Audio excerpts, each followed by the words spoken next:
Comenzamos día con una meditación cortico y poderoso. Awe Dios que papo medita. Presenta pa Nairalyn Felicia.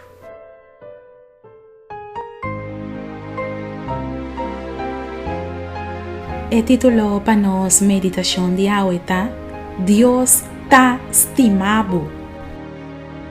Bota muriendo quizás por falta de amor. Quizás bota mama y boyunan no sabisabo mama me estimado. Den hopi matrimonio esposo y esposa nan no te visa otro más doce me estimado. Nos mundo hoy en día está muriendo por falta de amor. Amor a fría. Hopi ta jovenan que a desviar y a caído en el mundo de droga para sobra nunca persona avisanan mi estimado. Awe Dios que para meditar riba Juan capítulo 3 versículo 16.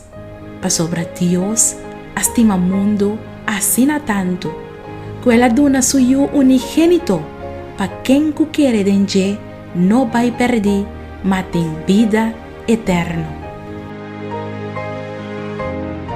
Apreciado amigo y amiga, paga bom tino na siguiente palavra nan como te vai bisabo. Dios ta estimado. Dios no te estimado para lo que bo ahasi. Dios te estimado para lo que bota.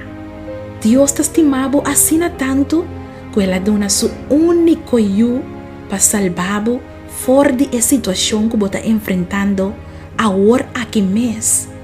Laga que o amor que Deus tem para você inspirado para viver dia mais.